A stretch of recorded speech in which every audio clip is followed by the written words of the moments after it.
Hello and welcome. My name is Caroline Grimicher. I'm the co-chair of the Public Affairs Forum here at First Unitarian Universalist Church of Austin. For more information about our Public Affairs Forum, you can go to our church website, www.austinuu.org. Now Bonnie Gardner will introduce Bill Oakey. Good morning, everybody. Welcome. Today I'm happy to be able to introduce Bill Oakey. He's going to be speaking on the affordability tipping point. Can Austin meet the challenge? I think we're all well aware that the cost of living in Austin has been rising steeply in the past 2 years. Traffic and affordability are our two top civic issues, but we're struggling with the affordability issue especially. And the city budget grows every year by large margins. We have big property tax increases, but there are also utility charges and lots of little add-on fees that many of us don't know much about. They're growing twice as fast as property taxes. So many Austin residents are having trouble affording their current taxes and utility bills, and some populations have been kind of driven out, certainly from central Austin. So what do we do about this? Bill Oakey is a retired accountant who worked for over 35 years for various state agencies. He's doing this current work on a volunteer basis. And since 2011, he's been the blog writer for AustinAffordability.com. He's a consumer advocate and fiscal watchdog, and this work began in the mid-'80s. And at that point, he successfully challenged a 20% city electric rate and got it cut in half. And he was appointed to the City Electric Utility Commission in 1985. Also, Bill is an amazing fine art photographer. So I wanted to mention that. Welcome, Bill.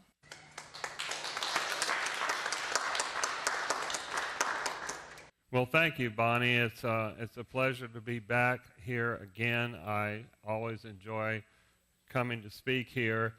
We all have heard over and over again, starting with the 2014 10-1 grassroots city council campaign, everybody ran on a platform of solving our two biggest problems, affordability and transportation.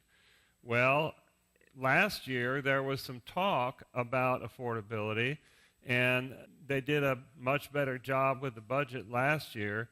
But for some reason this year, the word affordability barely got mentioned. And people who are not aware of what happened would probably be quite surprised and disappointed to know that the property taxes were raised all the way to the legal maximum for the first time since at least 2011, and probably much longer than that. I wasn't able to find record in recent years to where it went up that fast. In fact, the average increase in property taxes has been around 4% during most of those years between 2011 and this year. And so let me give you just a very brief summary of how what property tax increases actually mean, because everybody knows that your tax appraisal on your property is a huge factor. Because if everybody's home value stayed the same, then it would be a lot, from year to year, then it would be a lot easier to understand how much your property taxes are going up.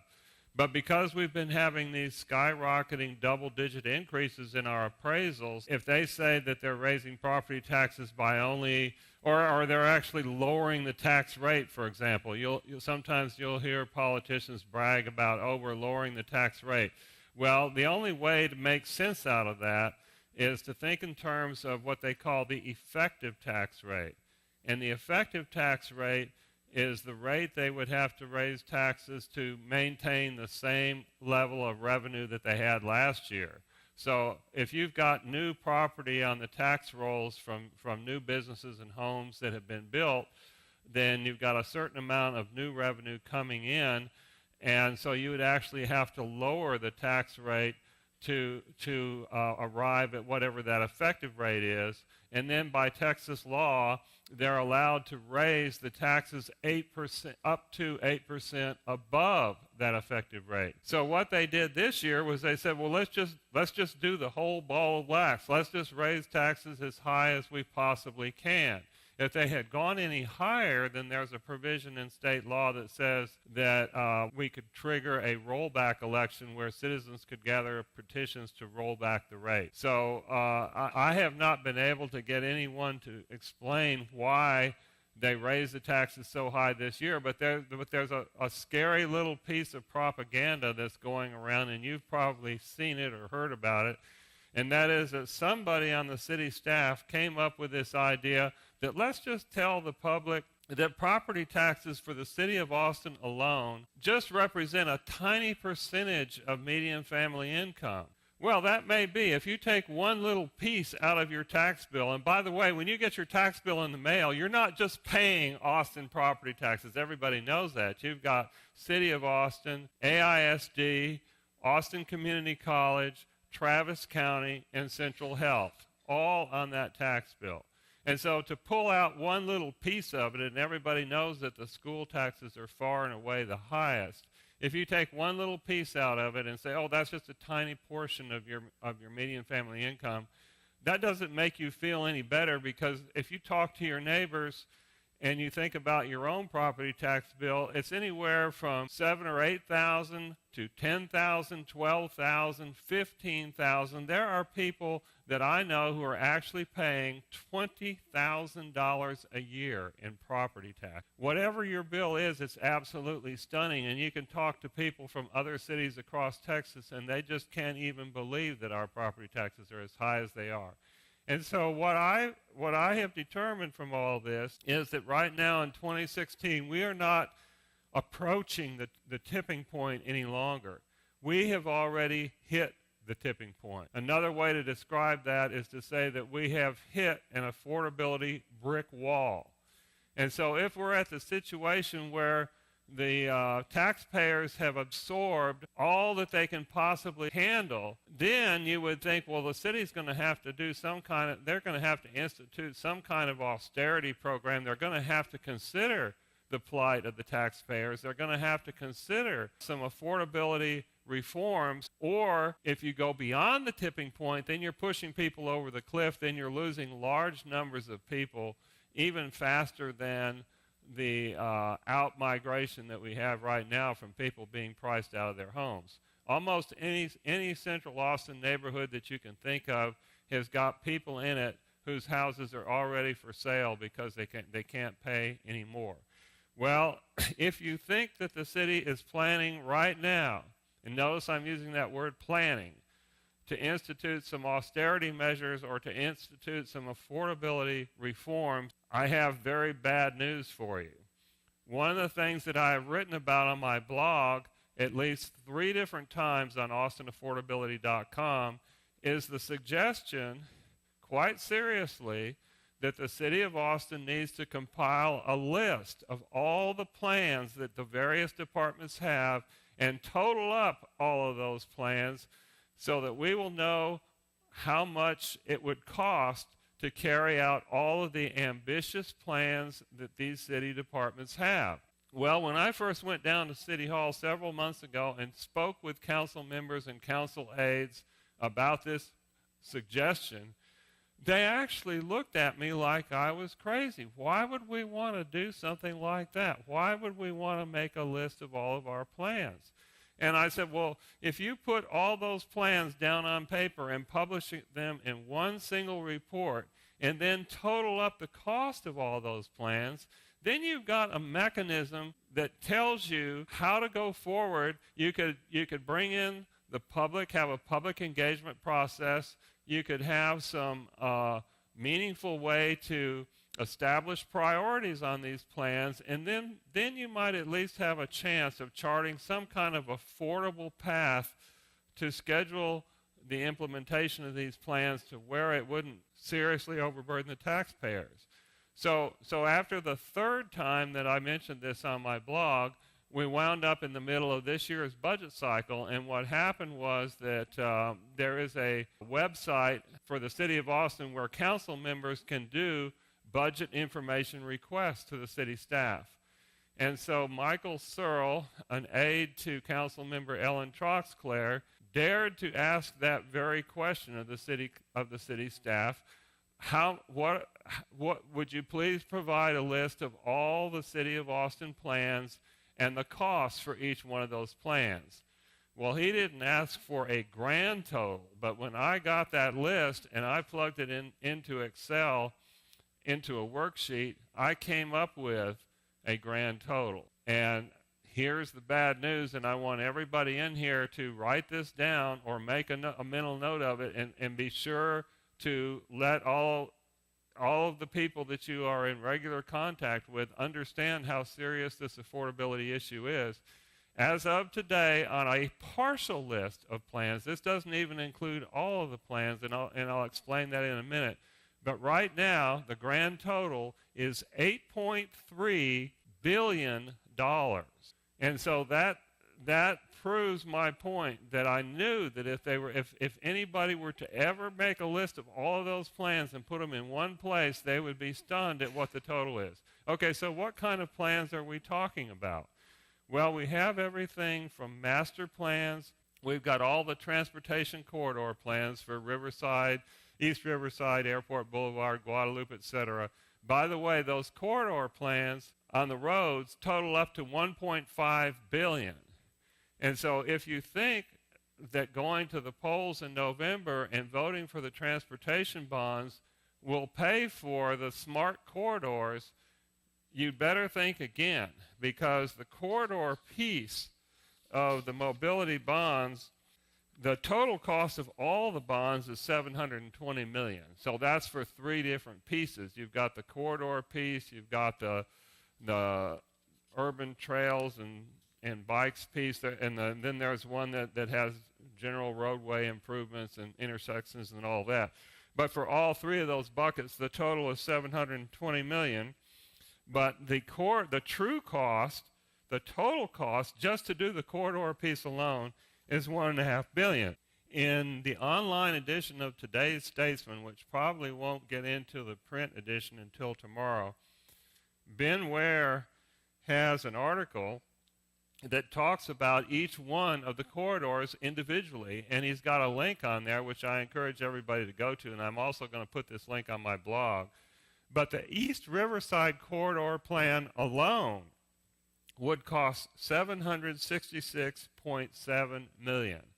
So one corridor out of all the corridors costs more than all three of the big pieces that are going into this bond package. $720 million for everything, but it wouldn't even pay for one piece of 1/3 of the bond package. That's how serious this affordability issue is.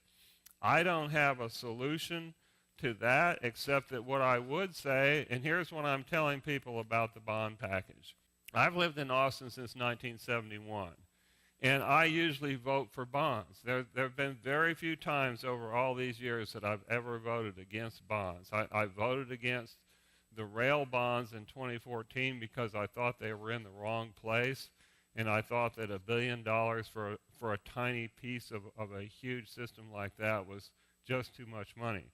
But in the case of this bond election coming up, if you look at just one of those corridor plans, and the one that I looked at was the Airport Boulevard plan. And to me, that Airport Boulevard plan had some things in it that concerned me greatly. It's got landscape medians. It's got, some of these plans have not just bike lanes, but they've got, a divided protected bike way that's like 12 feet wide. Now, I don't know how many neighborhoods across Austin have regular people who ride their bikes.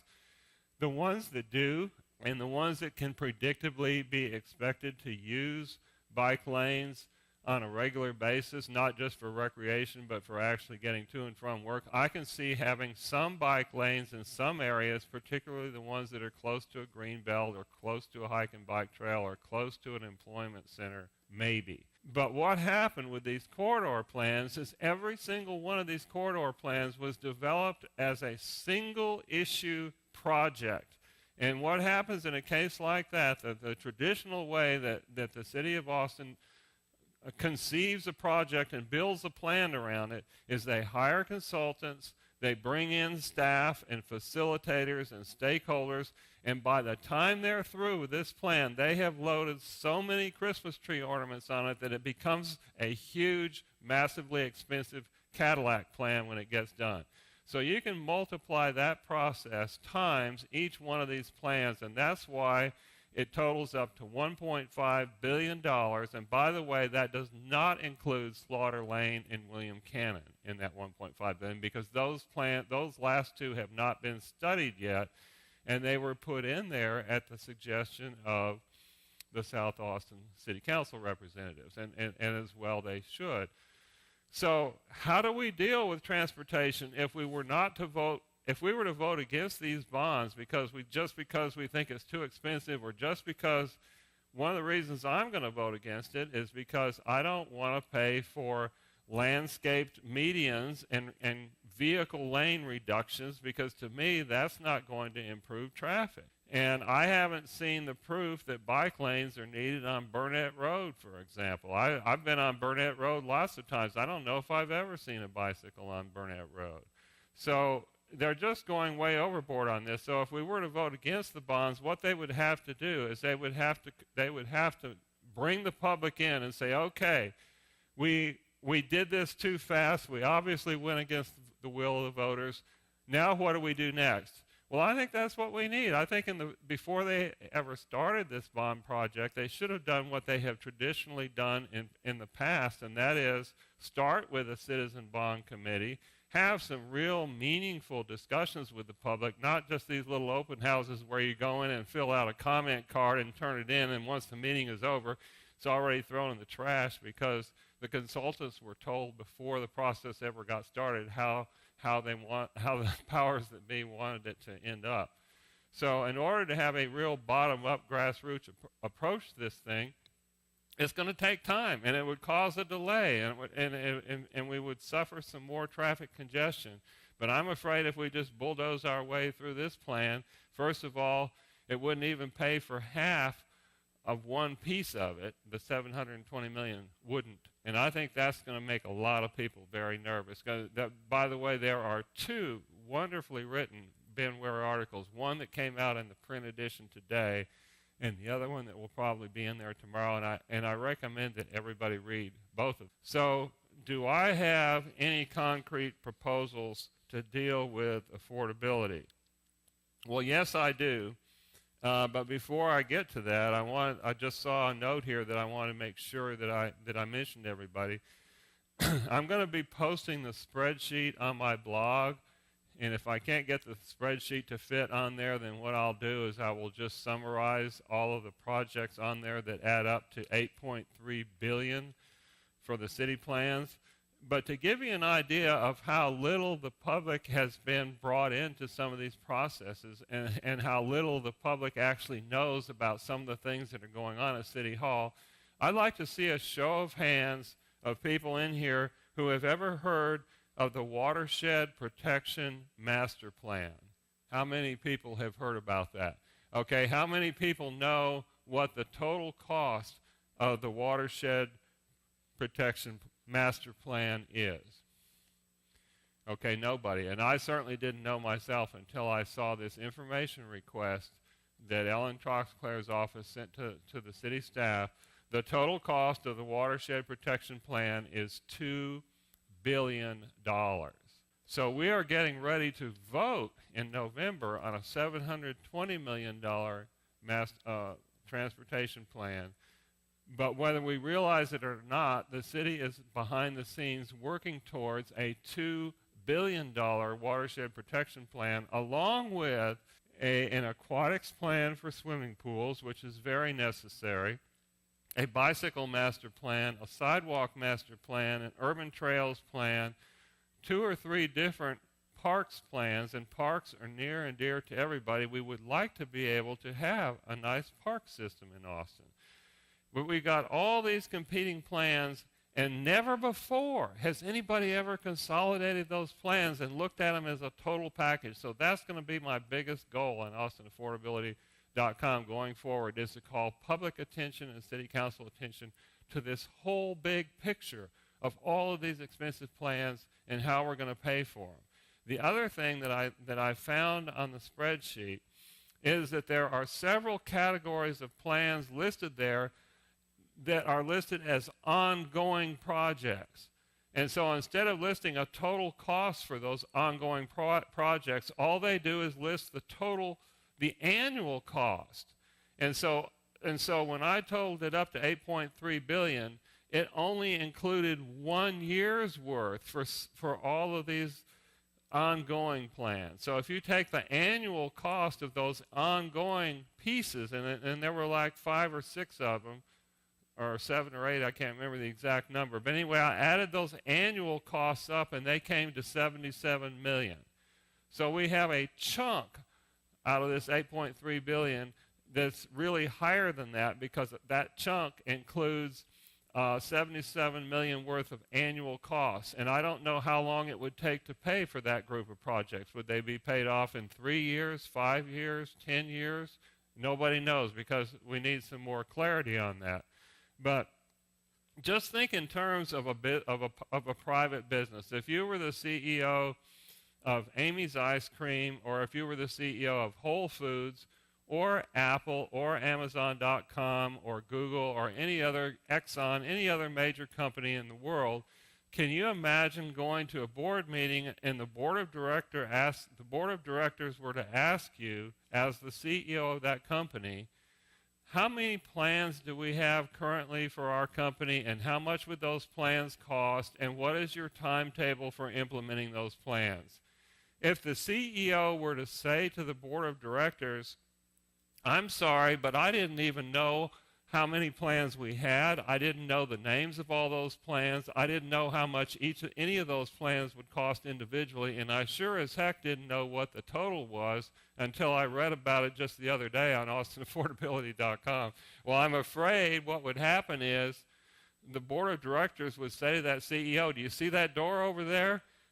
Go for it, buddy. I hope you've enjoyed your tenure as CEO. But unfortunately, that's not the way the city works. The way the city works is we'll just play catch as catch can. We won't have a coordinated effort to plan the cost of our growth, or plan the cost of our expansion, of our infrastructure needs. You have a combination of badly needed items and wish list items, and every single one of them has been planned to the hilt, with every Christmas tree ornament that you could possibly put into it. So what I have done, and this is just one small step towards trying to figure out how to get a handle on affordability, is that earlier this year I proposed a homeowner retention initiative that I met with several city council members to talk about. And under that initiative, there are several pieces, and let me just tell you what the purpose of the Homeowner Retention Initiative is.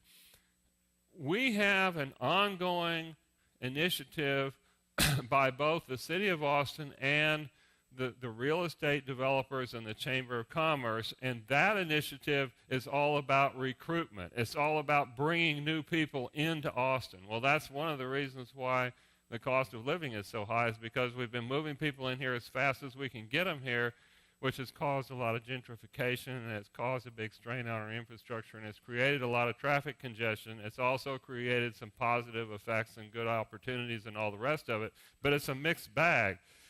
But just think in terms of the opposite of recruitment. The opposite of recruitment is retention. So let's just say that people who came here in the 70s, 80s, and 90s, some of those people came here on their own, but some of them were recruited.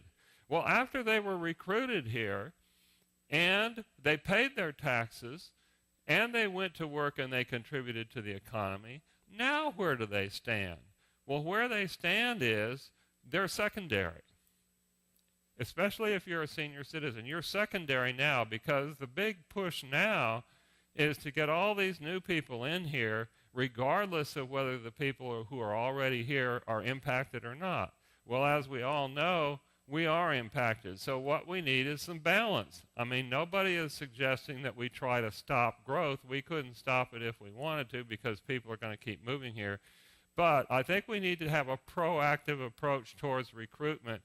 And I think the city of towards retention, and I think the city and the county both should actually publish in their annual reports and their budget documents, because if you read them right now, they're going to brag about how many people have come to Austin and how many new jobs were created.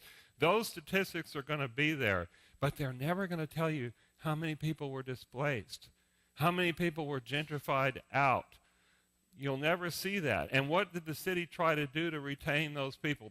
Those statistics are not there. I think we need a sea change in attitude, a sea change in report, in perspective here, so that we can offer respect for all these people who have paid their dues and who have helped make Austin the city that it is today. People who have volunteered for the community, people who have taught school, people who have built things here and contributed to the economy here. Those people are every bit as important, if not more so, than all these new people that are coming here. So some of the elements of the Homeowners Retention Initiative, and this was a very interesting research project to find out how could you retain existing residents. Well, there is quite a bit of scholarly work that's been produced on the subject of shared equity mortgages and shared appreciation mortgages. And the way that works is that an individual homeowner or an individual commercial property owner who leases residential property could go into an agreement with a third party or with a nonprofit organization and share their equity. So, for example, if you had $250,000 on a mortgage, or let's just say you had a $350,000 mortgage, and you had a little bit of equity in it, but not very much, and you read about this new program for shared equity mortgages, what you would be able to do is you'd be able to go down there and make an appointment and say, I will offer you 15%, 12%, 20%, and it ought to be really flexible, to this nonprofit or to this public-private organization or to this third-party lender. You can have, say, 20% of my mortgage, and that way my monthly payments are going to be a lot cheaper for the lifetime of that mortgage. And then when the house is sold, if you own 20% of it, you get 20% of the proceeds. So it's a win-win for everybody. Now, this is not a widely adopted program. This is something that's kind of in the experimental stages, but it is being done. And as a matter of fact, there have been 2 bills introduced in Congress to help jumpstart this, and it's called the Preserving American Homeownership Act of 2015. It did not pass because we have a stalemate in Congress right now, and very little legislation is getting passed, unfortunately. But they also introduced a similar bill in 2014.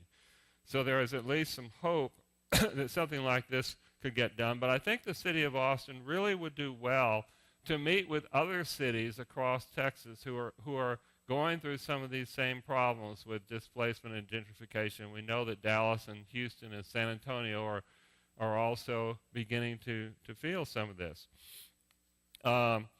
I think that we do need to go forward with increasing the homestead exemption.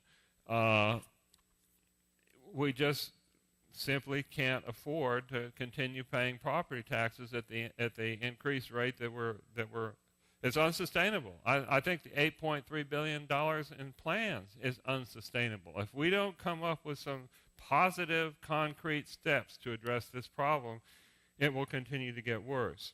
I think the over 65 homestead exemption should be indexed, adjusted every year. And by the way, I don't know how many people are aware that if you turn 65, you are eligible to defer your property taxes until after you die. You can actually go to the county tax office and fill out a form to defer your property taxes, and then when you die and your estate is settled, your estate would have to pay those back taxes plus 8% annual interest. And that's where the rub comes in. I think we need to reform that. That law was written many, many years ago when we had a much higher inflation rate than we have today. So I think that 8% inflation annual interest rate on tax deferrals needs to be brought down. But I suspect there's a fair number of people who don't even realize that they have that option once you turn 65. And I also think that the city of Austin should consider more senior citizen discounts besides just the property taxes. I think these utility fees, like everything from the drainage fee to the clean community fee to this fee to that fee, some of those need to have senior citizen discounts, and there's plenty of precedent for that in other cities. So basically the message that I wanted to get across this morning is that we have arrived at a tipping point on affordability. We have seen that the city council has chosen to just dust it off by saying that, oh, city taxes are only a small portion of the median family income. Well, that doesn't address the issue at all.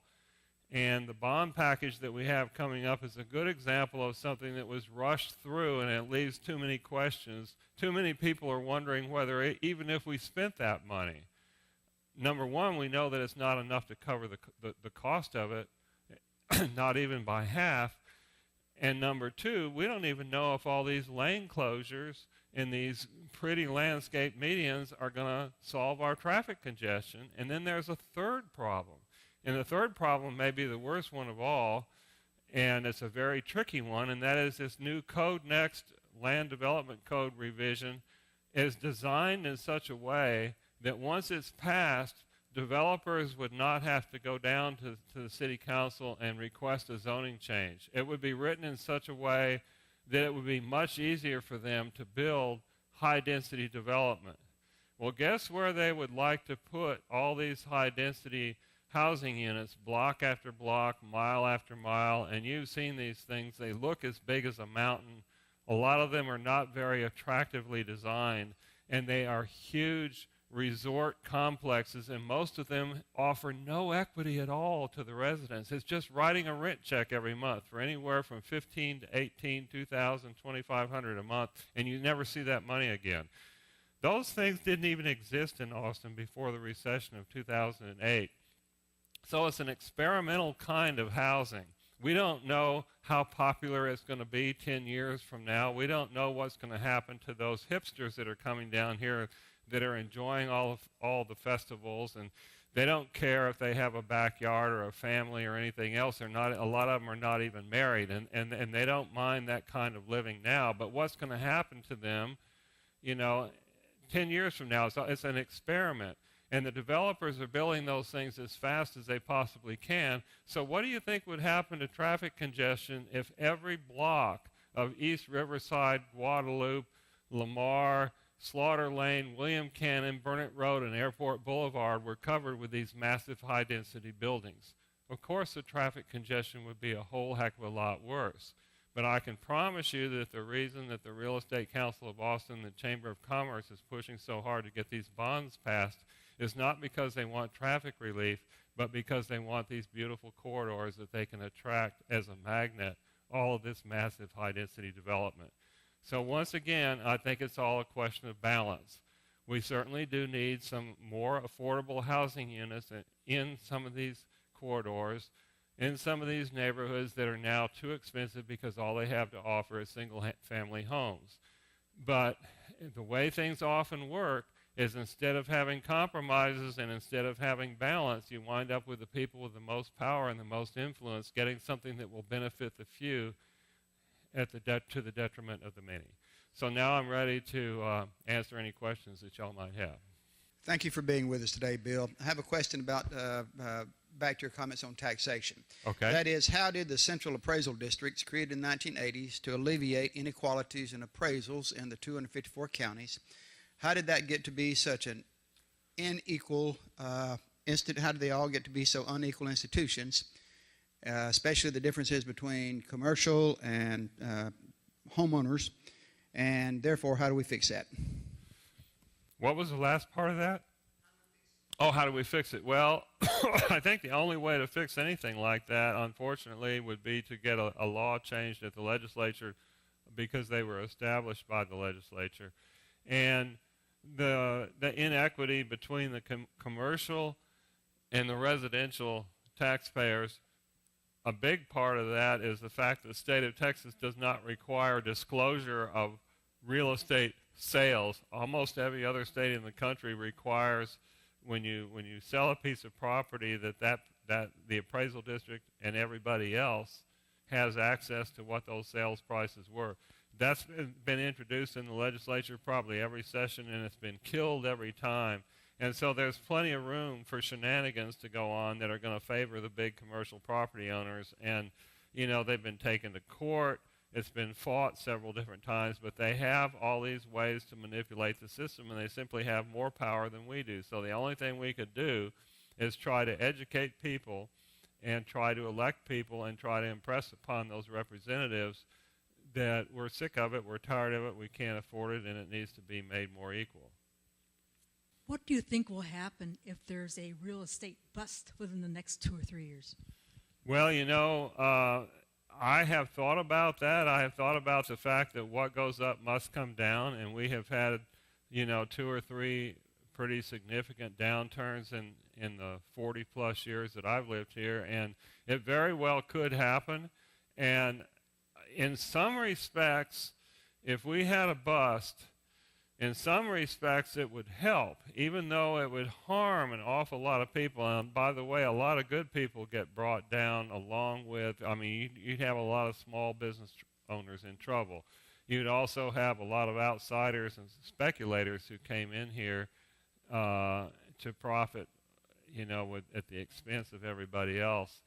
And so I don't know. I do think it's possible that could happen, and sometimes those ups and downs tend to have a leveling effect. It definitely causes the government officials to hold the line on spending, because when you're in a recession, you just simply can't continue to raise costs. So there would be some benefits, but there would also be some great suffering.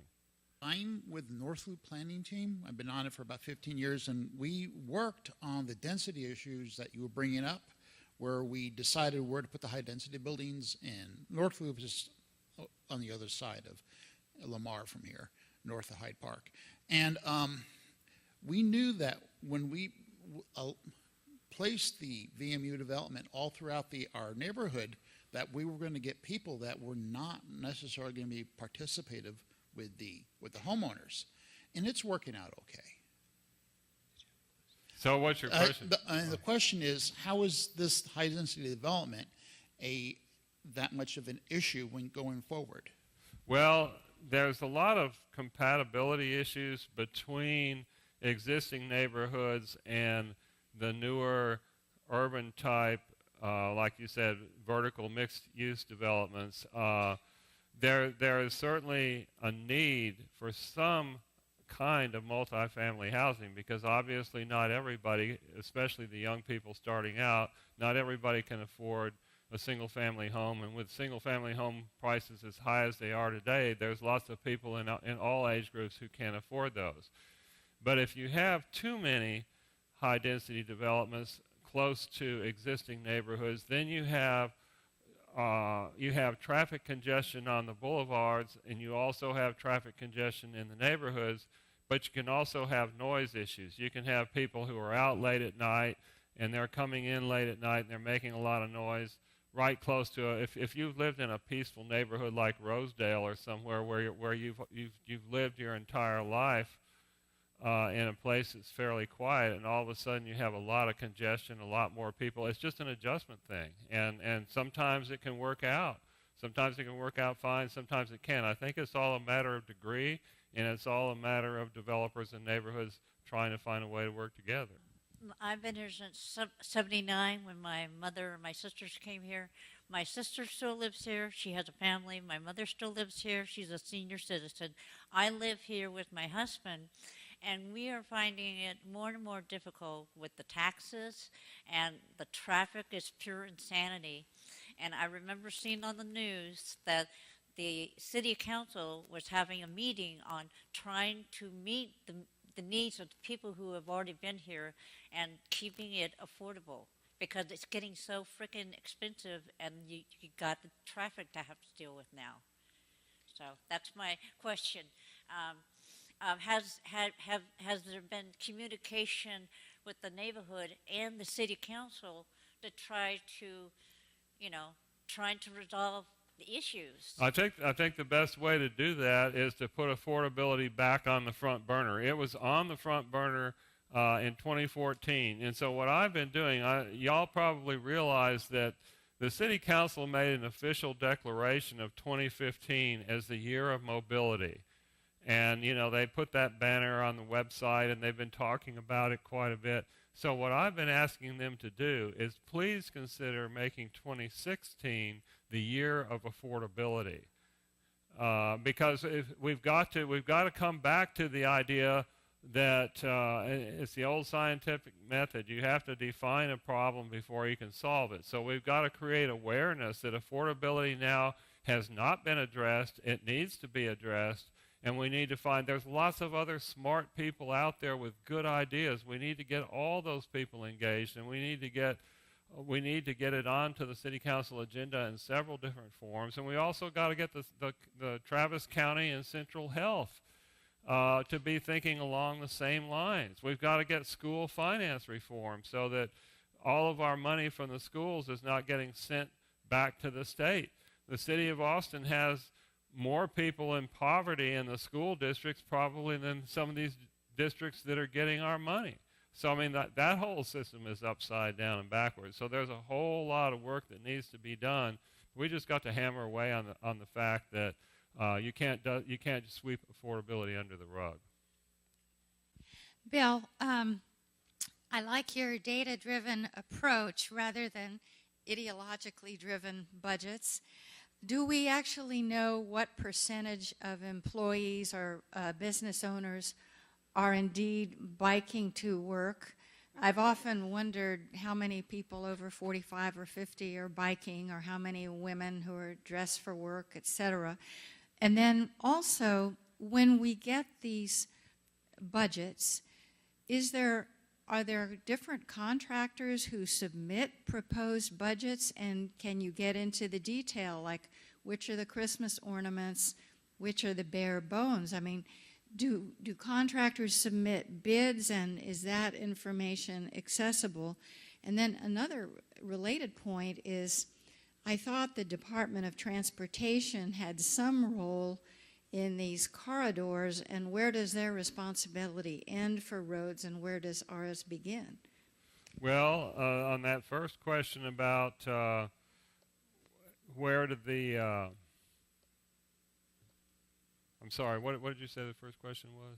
Bike riders. Oh, yeah, how many bike riders are there? Now, that to me is critical. I mean, if we don't even know, I think a lot of this is being done on speculation. I don't think it is based on the number of bike riders that are actually riding to work. I think it's based on the fact that the people who ride bikes there's a number of them who belong to very active organizations, and they take a strong interest and provide a strong presence at all these meetings, and they've been getting bicycle lanes included. I also think that it's a fad that's being tried in other places like Seattle and Portland or whatever, but we haven't been told how successful those programs are. And they have this concept of a smart street, and a smart street has a pretty landscaped median, and it has cordoned off bike lanes on it that are 12 feet wide instead of, I think, the normal width of the striped lanes are something like 7 feet. And so we have to really we have to really, I think, decide as a community how to make things like this work. If we're going to jump into a whole new concept that we haven't had in all these years, I think it needs to be backed up with research. I think it needs to be backed up with statistics, like how much of it is really needed. Because if we're just going to create it just to put it there, just so that it'll be available in case somebody does decide to use it, that's not good enough. I think we need to go much further. So I think your point is well taken on that. And then what else? Well, you can't. I think the bids are sealed on almost everything. Like if there's a project and somebody bids on that project, like they bid on a street improvement project or something like that. But what happens is the city will put out certain specifications, and so it isn't the contractors who dream up all these expensive things. It's all the people that show up and they talk to the staff and they talk to the facilitators and they talk to the consultants, and all that stuff is pulled together. And it's kind of just the nature of the beast. If you were to have a process, for example, to build a new bridge over Lady Bird Lake, and everybody got together and decided what could you do to make that the most wonderful bridge in the world, well, I'm sure you could come up with a beautiful bridge, and you could come up with one that's astoundingly expensive, but is it affordable? And unfortunately, that last little thing that I just said is it affordable? That question is not being asked about these corridor plans, obviously. Because once again, I want to emphasize that the entire bond package with 3 different pieces in it totals $720 million. East Riverside, which is one piece of one piece, because it's one piece of the corridor piece, is $767 million all by itself. So we have to really worry. And like I said, if it fails, and it very well might, because I think there's a lot of negative sentiment out there because of so many unanswered questions, then it doesn't mean we don't get traffic relief. And what it means is that we force them to come back with a plan that is leaner, that is more directed towards intersection improvements and less directed towards fancy bells and whistles that we can't afford. And by the way, I thought of one other thing that I wanted to mention today that really jolted the heck out of me, and it's something that we can all participate in. Everybody needs to go to the Capital Metro website and look at their 2020 transportation plan, or 2025, I guess it is. Because in my neighborhood, they are proposing to completely eliminate the number 2122 Exposition bus. I take that bus all the time to go. I would take it to come over here to this church. Because when I worked, my job was at the Brown-Heatley building, and I live on Infield Road. So I took that 21 Exposition bus every day to work. And today I take it to the Seton Medical Tower. I got 3 different doctors over there. I can take it to the Randall's grocery store in the other direction. I can go downtown. They're proposing to completely eliminate that bus. And they're also proposing to completely eliminate the number 19 bus, Bull Creek. And so between now and next August is what I'm told, they're going to consider these changes, and so we've got to get active, and we've got to get our neighbors together, and we've got to get our organizations to contact Capital Metro and say, no, we don't want to give up our buses. In the beginning of your talk, you mentioned a number of $8.3 billion for the sum of the total plans for next year, and of that, $1.5 billion, I believe, was for the roads. I always like to follow the money in these sorts of discussions. Where is the other $6.8 billion spent? That seems like a huge amount of money. Well, that will be on my blog. So if you'll go to austinaffordability.com, sometime in the next week, I'm going to put all that stuff on there. If you wanted to find it out sooner, if you did a Google search for the city council budget questions, I think that's essentially what it is, and I think it's question number 80. I just happened to remember it. Question number 80 that Ellen Troxclair submitted to the budget office was, what is the total cost of all the plans? And what you will see is you'll see public works, you'll see, I think virtually every major city department is on that list with lots of expensive plans, and there's more plans that are ongoing. And I'm so glad that one person on the city council took an interest after I wrote about it 3 times, and I went down there and asked them about it, and most of them were shocked. Even Kathy Tovo was shocked.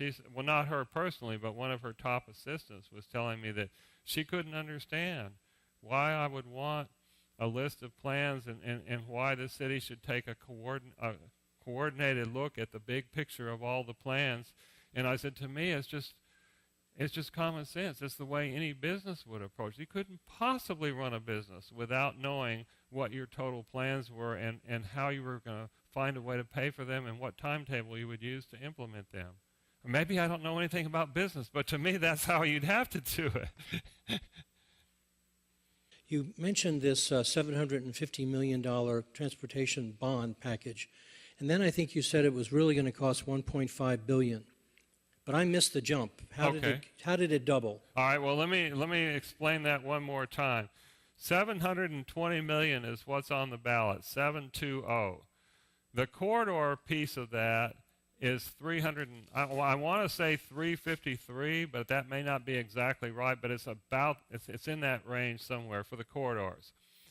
The corridors alone, however, in reality, according to the City of Austin's own figures, they published a memo in June stating that the corridors alone would cost $1.5 billion. So you would have to start with $1.5 million for the corridors, and then you would have to add those other 2 pieces of the bond, which are going to be the difference between 720 and 353. So I think it would be safe to round it off and say that the true cost is $2 billion. 1.5 plus the difference is going to be somewhere around in the neighborhood of $2 billion, and all we're voting for is 720 out of that $2 billion. So what that means is they would either have to cherry pick how to do these corridors without doing the full plan that they started with, because they'd be doing it at a steep discount, which means they wouldn't have the kind of, now maybe that's a good thing. If they did it properly, maybe they could do it for less than that, but I'm not sure if I trust that kind of a process. I think we should have a realistic process that everybody understands going in, instead of just like the word Ben Ware used was faith. We'd have to take it on faith that they would find a way to do those corridors for $353 million instead of $1.5 billion. And by the way, even after you do that, you still have Slaughter Lane and William Cannon sitting out there because they're not even included in either one of those numbers. So we're talking about a hell of a lot of money here. Do you know anything about the planning and zoning being planned for Hyde Park between Guadalupe Speedway and 29th Street and 34th Street? No, I'm sorry, I don't. But who is your council district representative? Would it be Leslie Poole or Kathy Tovo? Okay, contact Shannon Halley.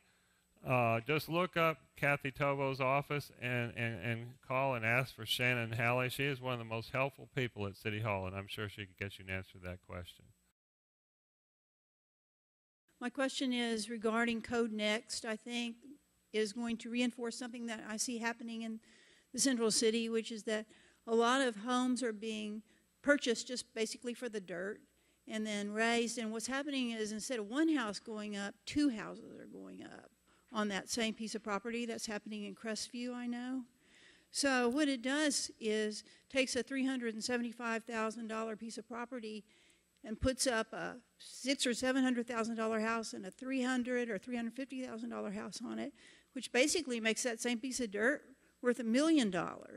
So then all the other pieces of dirt with houses on them are worth a whole lot more money. And I think Code Next just reinforces this. So that, to me, is even more of a driver of increases in property taxes because property values are just escalating. Well, what you just pointed out, and by the way, thank you for bringing that to my attention because I wasn't aware that that was happening. But here's the cruel irony in that situation. We desperately need more housing on some of these lots. We definitely need more duplexes and more triplexes and more attractive townhomes and things like that. But what you just described has to be a flaw in the appraisal system, because they should not penalize a single-family homeowner on his or her lot for something that happens with a different kind of housing on a lot in that same neighborhood, because it's an apples and oranges situation. So but they're putting in 2 single-family homes on the same lot. Oh, okay, and so they put in separate driveways and everything. It's 2 complete. Okay. Well, then to me, that's just another example of gentrification. It's just that they're when they come into an older neighborhood and start putting in any kind of new housing, it's not going to be affordable housing. It's going to be very expensive housing. And by the way, and again, I don't know the answer to that other than we've got to find a way to put some focus on retaining existing residences. There's got to be a proactive push, or that will never happen. One other thing that I forgot to mention was that on this subject of affordable housing, which we all keep hearing that word bandied about, the subsidized housing, or Section 8 housing that we have that helps the low-income people, the problem with it is the developers are always getting concessions. So we're supposed to have a system where growth pays for itself. They pay impact fees to pay their share of the cost of new electric service and their cost of new water and wastewater service. Those are called impact fees. That's the way it's written on the books. But whenever a developer comes in to like Pilot Knob or over here on the Grove or whatever, they're going to say, oh, we want waivers. We want all those fees to be waived. And if you'll waive all those fees that were intended to make growth pay for itself, then we'll turn around and we'll add 1 extra acre to this park that we've been talking about, and we'll also promise to do all kinds of affordable housing. Well, there goes growth paying for itself. And by the way, how much affordable housing do we really have in 2016? So I'm going to be calling for an audit of all the developer-promised affordable housing that we've been hearing about for at least the last 15 years. I want to know how much affordable housing was actually built after it was promised. And number 2, I want to know how much of it still exists today so that we can see the track record and see if it's actually working out the way we've been told it would. And I'm afraid we... All right, I was going to ask for a round of applause. Thank you, Mr. Oakey, for coming out today.